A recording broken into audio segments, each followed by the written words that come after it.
Thanks a lot for staying with us. You're still watching Politics Tonight, digging beyond the headlines. And now to our interview with the guest of the day.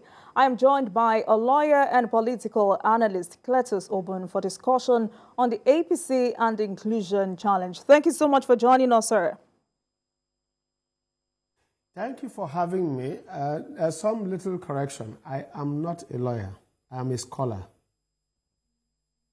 So, the administration of President Tinubu is 3 months old in office. How will you describe the journey so far? Well, it's been a journey of less than 100 days for a country in the throes of global economic meltdown, in a country bedeviled by the challenges that are now global and well-acknowledged economic crisis. We can say that it is a good start, but a stuttering start for that matter. Stuttering because of the misgivings and the high expectations of the person of Asiwaju. You remember that Asiwaju Ahmed Tinubu came with a pedigree of a pro-democracy leftist who is well-furnished and a man known for justice and a talent hunter, whose attributes from the days of his governance and the leadership of the opposition until we became government in power in 2015 clearly indicates that what we are getting now is a return to the deficit in the reward for loyalty. That is a major, major crisis, and questions are going to be raised in the course of this discussion. And I come tonight not just as an APC person, but as a Democrat, as a progressive, and of the leftist notion that all hard work and loyalty must not only be serviced, but must be rewarded. We are not seeing that so far, and I imagine that this is just the first faltering steps to a better and greater inclusion of actors, active actors in the political scene. This has not been seen, and it is sending the wrong signals. And definitely, I want to see a listening Asiwaju Bola Ahmed Tinubu as president listen to this call for him to reorder his priorities about those soldiers who stood in the war front and were biting the bullet for democracy, and who today are virtually almost being excluded, even up to the point of his own campaigns. They stood there for him. I might want to say, you might claim that it is early, but you will know a good day from the morning. What is about to happen now and what is happening so far is not what we want to see. Before we get to that, I mean, we're coming back to that, but the president promised a government of national unity. Do you think this is being pursued? He promised a government of national unity from a very reluctant and bitter, implacable opposition that have turned the guns on him and have entered the social media, which has become a major battleground, to the point that even his attempt and his goodwill is being not just abused, but abandoned. And I imagine that the government of inclusion, he has already started it. A young man by the name of Obun came to the National Assembly, and I expected the National Assembly of 109 senators to take him on. He did not just say he didn't believe in the APC or the Asiwaju presidency. He said he does not even believe in Nigeria. So how do you bring such a person to come and prove the case why he didn't believe in Nigeria? Go and read all his tweets. Go and read his social media commentary. He didn't talk about party so that we say, okay, it is partisan. But he was talking about the country. You cannot come back to the same country and pretend that you want to be part of it. What they will want to do on a daily basis is to prove their theory right, that Nigeria cannot work. So you don't bring such people to come and work in your government. At best, if you think they are indispensable, you put them in some place where you can monitor them for a period and engage them in political quarantine. You quarantine them first in a corner to show that they are committed to the Nigerian cause first. Because there must be a Nigeria for you to claim that you are a Nigerian. And there must be a Nigeria for you to work for. But where you outrightly do not even believe in the Nigeria, and you give such people opportunities, you are telling the rest of the committed and patriotic Nigerians that there's no need to be patriotic, that there's no need to be committed, that the only way in which you can be engaged by the Nigerian state is for you to cause crisis, be disloyal, and be unpatriotic. That cannot be the quality of a patriot. That cannot be the quality of those who want to serve and want to see Nigeria grow and develop to meet its status as a giant of Africa and as one of the best economies that you can find in the world. That is not the quality of the kind of persons. When you feel that you are being hurt, you want Nigeria to go down and be liquidated. Then when you are being engaged, Nigeria becomes sufficiently viable for you to operate upon and then use the space that is provided by those who have made the sacrifice. This is what we are seeing. People like Ashwaju, people like us as young students came out for democracy in 1993. In the 90s, we came out and insisted on democracy. At the end of the day, it is those who ask for it that are becoming victims. This cannot continue. This must not be seen from an Ashwaju. This must not be. I'm speaking this night, my mind, not because I'm hot. I mean, this is 2023. I've held no government appointment in the last 22 years. I've done no government contract. Cross-check and fact-check me. I have not. I've lived only on my talent and my skill as a scholar. That's what has brought me in and out of this country. So at no time should anybody imagine that you can only be patriotic when you think that you can benefit from the Nigerian state. We must first think Nigeria. In the last 5 years, I've not gone out of this country. In the last 5 years, we've been here trying to battle to stabilize the democracy that we promised Nigerians. And therefore, we want to make this point very clear, that we cannot bring those who don't believe us to come and implement our manifesto and our ideals, because they don't even believe in the first place. And I expect such people to say so when they are offered such appointment, to say, I don't believe you, I can't be. I did it before. I was being appointed a commissioner by a governor I didn't believe in my state. And I told him I cannot because I don't believe you.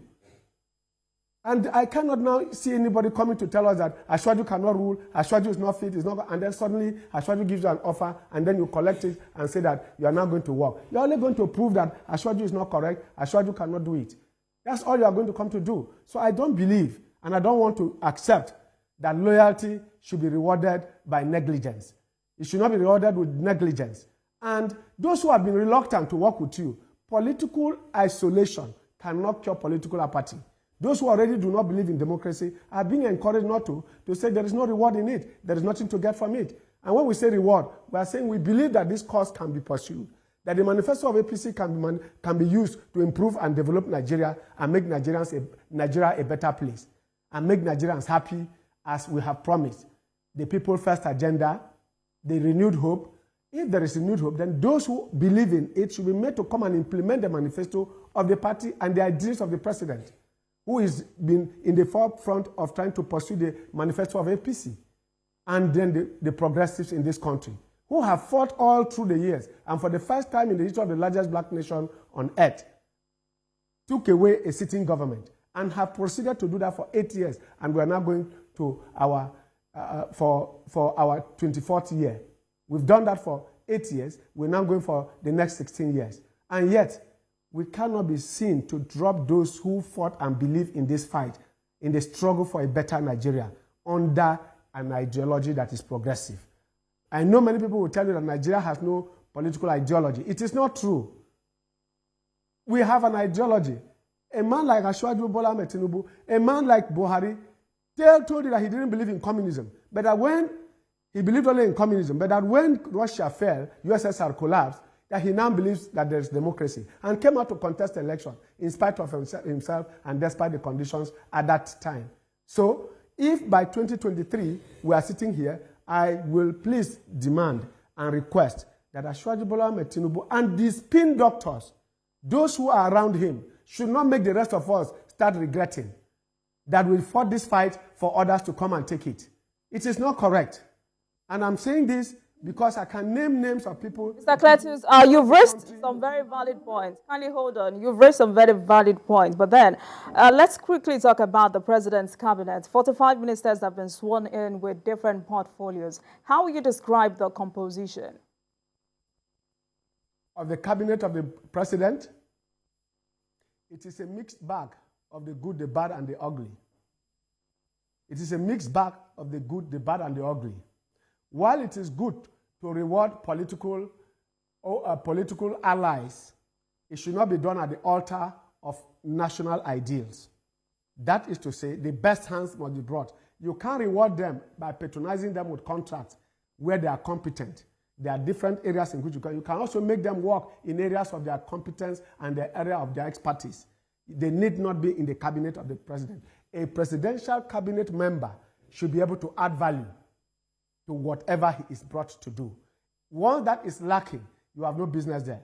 So if you look at this cabinet, like I said, it is a mixed bag of the good, the bad, and the ugly.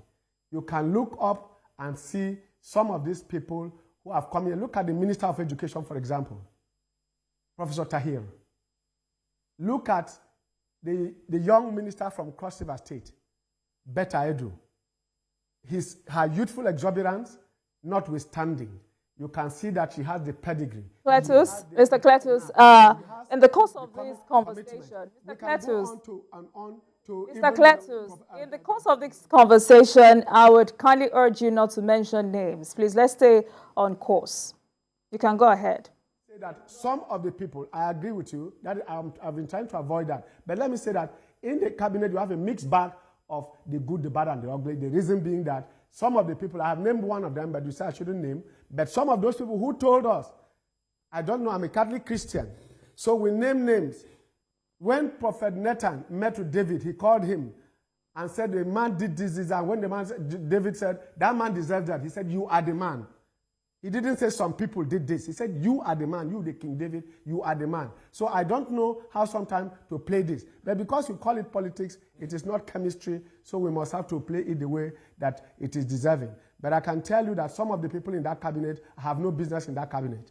I know that for sure. But I cannot fault the president. Maybe he has seen something that I don't see, and I didn't see. Being in front, he can see far better than me. He knows those people have done his background checks and brought them on. But from my little prism, as a public commentator and as a researcher, and as a person who is very unbiased about wishing Nigeria the very best, some of those people, very few of them, have no business in that place. But most of them, are properly placed. And the new ministries are going to be fantastic. And like I said, some of them are so fantastic. If you permit me, I'll call names of people who, being in this cabinet, already we are seeing the economy. Look at the way our economy is going on. Today we are dealing with digits. Today we are dealing with green on the stock market rather than the red and all that. So we have a lot of pluses within the first 100 days. We are now up to 100 days, and we are seeing a lot of policy changes that are impacting globally and nationally. Yes, the bite on us as individuals must come, because no pill that cures you can ever be sweet. It is always bitter. The pangs of birth do not prevent a woman from getting pregnant again. Therefore, we are going through a birth pang, and we have to swallow it, and with a great hope and renewed hope that something better will come out of what we are seeing today. The bitterness will not be forever. And let me conclude by saying that in this segment, that most of the legacy members of APC, those who founded AMPP, those who founded ACN, those who came from CPC, today are feeling the pain of negligence and abandonment, a sense of abandonment. That can be rekindled, because I know that the boards have not come out. I know that the commissions are still waiting there, and the agencies. So I expect that will be used to remedy the seeming abandonment of those who feel they have power. From the campaigns, down to personal expenditure, down to state representation, down to recognition. Because all politics, all human activity is about recognition and nothing more. Otherwise, after your first degree, you have no business becoming a professor.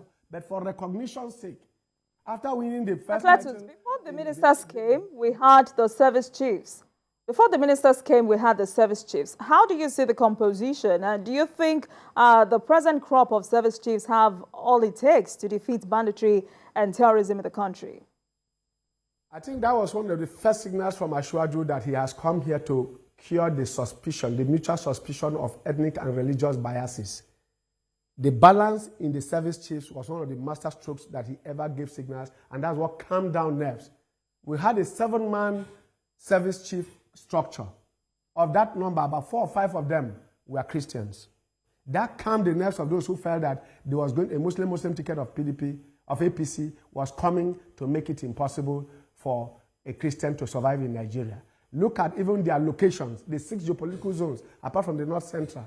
And then came the master stroke of the Secretary to the Government of the Federation to calm down nerves in the North Central, where you had to get the SGF from, who is the engine room of all governments on earth. Therefore, the service chiefs were the first signals that Ashwaju came to cure the mutual suspicion of the ethnic nationalities that comprise Nigeria, with over 250 languages, nearly 300, with 3 or 4 major religions, up to the atheists. They were all accommodated in the service chiefs. And the ministerial list even shows more youths. There was so much of that. The youths were also included in that. And then, of course, what happened among the service chiefs is one huge cry that the cadre of service chiefs that were brought threw away so many senior officers of the Nigerian Army and the Nigerian Navy and the Nigerian Air Force out of the service. And in Nigeria, unfortunately, we don't have a reserve, where when you have a major crisis such as we had between 2017 and 2019, where the surge in insurgency and militancy and banditry was in the northeast and northwest, we needed the hands of reserves, people who had experienced wars, people who had gone to Liberia, people who had gone to Sierra Leone, to Sudan, to Libya, to Congo. Those Nigerian army officers are still alive and could bring a lot on the table. They are not given the opportunity because to even get one recruit in the Nigerian Army recruitment grounds in Zaria, one recruit in Nigerian Army costs so many millions. So when you now graduate so many from the NDA and send them on courses, and then at the prime when Nigeria needs them, they are retired, it also does not make well. So we must have to create, and in fact, the number of formations of the Nigerian Army is too small for us, for a country of over 250 million with the kind of security challenges we have. So the service chiefs have a duty to restructure and up the ante of the Nigerian military, such that we should have more army formations, more brigades. They are trying to do that, but it's not meeting up, and because the recruitment also is very slow. And at a time like this, we need a firm commander-in-chief. And I think Ashwaju will provide that, and he has demonstrated that by the quality and the spread, the religious, ethnic spread of the number of service chiefs that he brought in. So I think on that score, he got 100% from Nigerians, and that's why there was no comment, even from the opposition, on the composition of the service chiefs, unlike before, where it was seen to be tilted and skewed in favor of some ethnic nationalities and some religion. So for me, he did excellently well in the appointment of service chiefs. And that means that our security architecture, you can see the improvement since the service chiefs came in. See the improvement in the number of liquidation and elimination of the flashpoints of crisis, banditry, and even insurgency within the northern zones of Nigeria, north central, northeast. Yes, we've lost about 21 young officers recently in an ambush. An ambush can take even the bravest. For those of us who are from the forest of the Buki nation, we understand that even the bravest can be conquered by an ambush. Right. One of the president's promises to Nigerians is to give the youth a voice in his administration. To what extent will you say he has done this? Yes, I tried to delve into that, and I gave you a panoramic view of his cabinet when I told you that the youth, the women, and the professionals have been captured. This inclusion should be noted that at 36, you have a young person at 36, some of them are 41 and in their 40s, within the age bracket that the United Nations described as youth, we have a good number. And I'm not sure the youths are complaining. Presently, there's no Minister of Youth, and I'm very sure that Ashwaju will not go and bring a 70-year-old person to become the Minister for Youth. That place is vacant. It is not just the Minister of Youth. Look at the Minister for Sport. For example, look at all those places.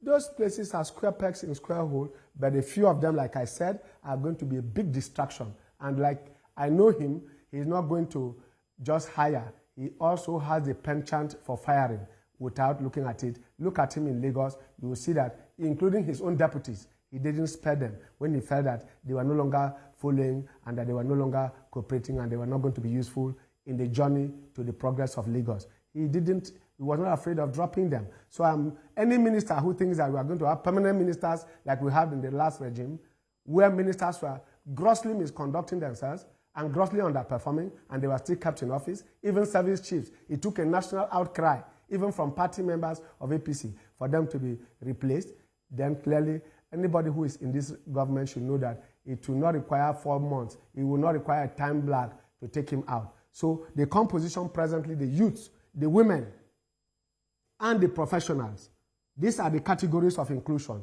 Even the people with with disability, that is the physically challenged people, they are in this government. I saw them going for screening. All of you saw them.